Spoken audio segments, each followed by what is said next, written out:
నర్సంపేట్ 132 కేవీలో జరిగిన ప్రమాదానికి బాధ్యులైన అధికారులపై చర్యలు తీసుకోవాలని కోరుతూ కేవీసీఏ జేఏసీ చైర్మన్ ఈశ్వర్రావు వరంగల్ జిల్లాలోని నర్సంపేట 132 కేవీలో విధి నిర్వహణలో ఉన్న కృష్ణ గ్రేడ్ 1 కార్మికునితో సంబంధిత అధికారులు పెయింటింగ్ చేపించారు.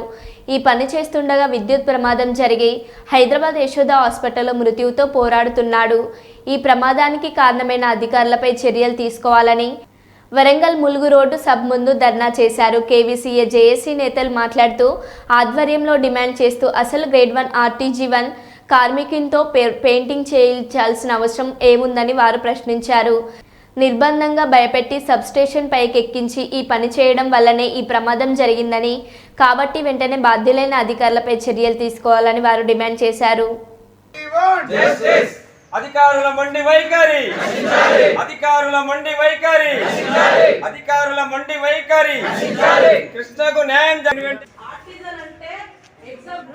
ఎగ్జామ్ రాస్తేనే కాదు, ప్రతి వ్యక్తికి ఆయన కృష్ణ అన్నకు ఈ రోజు నాకు కారణం అంటే మామూలు వంట చేస్తా కూడా అంటే కేవలం కూలోడు కాదు, ఎంప్లాయీస్ లాగా ఒక పెయింటింగ్ పని అనేది సివిల్ వర్క్.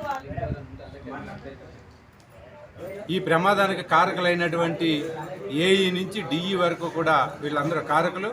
వీళ్ళ మీద తక్షణమే చర్యలు తీసుకోవాలని చెప్పి జాయింట్ యాక్షన్ కమిటీగా డిమాండ్ చేస్తూ ఉన్నాము. చర్యలు అంటే ఏదో ఒక మెమో ఇవ్వడం కాదు, వీళ్ళందరినీ కూడా వెంటనే సస్పెండ్ చేయాలని చెప్పేసి కూడా మేము జాయింట్ యాక్షన్ కమిటీగా డిమాండ్ చేస్తూ ఉన్నాము. అసలు ఈ కృష్ణ అనే కార్మికుడు గ్రేడ్ 1 కార్మికుడు, అంటే డిప్లొమా చదివినటువంటి క్యాండిడేట్ తోటి ఇక్కడ ఉన్నటువంటి ఏడీఈ డిఈ ఏఈలు పెయింటింగ్ వేపిస్తూ ఉన్నారు. సబ్ స్టేషన్లో పెయింటింగ్ వేయించినప్పుడు ఆ ఫీడర్కి ఎల్సీ తీసుకోవాలి. ఆ ఫీడర్కి రైట్ లెఫ్ట్ సైడ్ ఉన్నటువంటి ఫీడర్లు కూడా ఎల్సీ తీసుకోవాలి.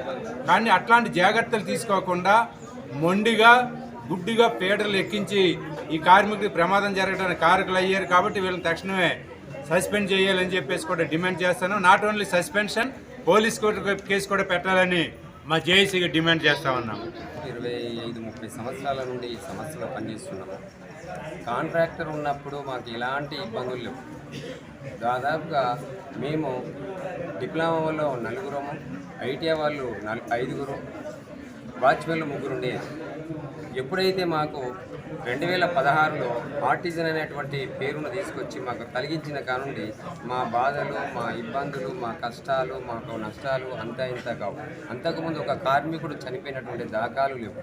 ఇప్పుడు మాత్రము ఆర్టిజన్ అయిన కానుండి మమ్ములను విపరీతమైనటువంటి పని ఒత్తిడి భారంతో మమ్మల్ని మానసికంగా చాలా ఇబ్బందులకు గురి చేస్తూ, మా కనీసం ఇంటికి పోయినాక కూడా కుటుంబంతో కూడా ఏ రకంగా ఉంటానో వాళ్ళు మాకు ఏంది ఈ పరిస్థితి ఏందని అడుగుతుంది.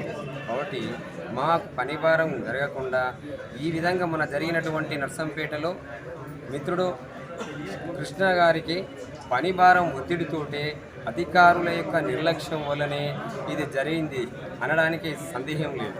కాబట్టి నేను ఇక్కడ పొలనర్ కేవీలో కంప్యూటర్ ఆపరేటర్గా చేస్తాను. ఈ జాబ్లో నేను ప్రెజర్గా వర్క్ చేస్తున్నాను. ఈ జాబ్ పిలుపు మేరకు ఈరోజు మేము ధర్నా ప్రోగ్రాం మొదలుపెట్టడం జరిగింది. గాయపడినటువంటి కృష్ణ గారికి మెరుగైన వైద్యం అందించే విధంగా మన ఆఫీసర్లు ప్రయత్నం చేయాలి. అదేవిధంగా ఆ కుటుంబాన్ని అన్ని విధాల అన్ని ఆరోగ్య సమస్యలు ఇవి రాకుండా ఆ కుటుంబానికి మెరుగైన వైద్యం అందించాలి. అదేవిధంగా ముందు ఇలాంటి అవరోధాలు ఏవి జరగకుండా ఈ కాంట్రాక్ట్ ఆర్టిజన్ కార్మికులకు ఎటువంటి ముందు జరగకుండా సరైన సహాయ సహకారాలు అందించి వారికి మెరుగైన సేవలు చేయాలని ఈ కార్మికుల తరఫున మేము కోరుకుంటున్నాము. ఈ ముందు ఆ కార్మికునికి కనుక ఏదైనా అనుకోని పరిస్థితిలో ఏదైనా జరిగితే ఆ కార్మికునికి ఎవరు అండ అనేది మేము ఈ జాక్ తరఫున మేము తెలియజేస్తున్నాము. వారికి మెరుగైన వైద్యం అందించి ముందు భవిష్యత్తులో ఇలాంటి పునరావృతం కాకుండా చూడాలని కోరుకుంటున్నాను. Thank you.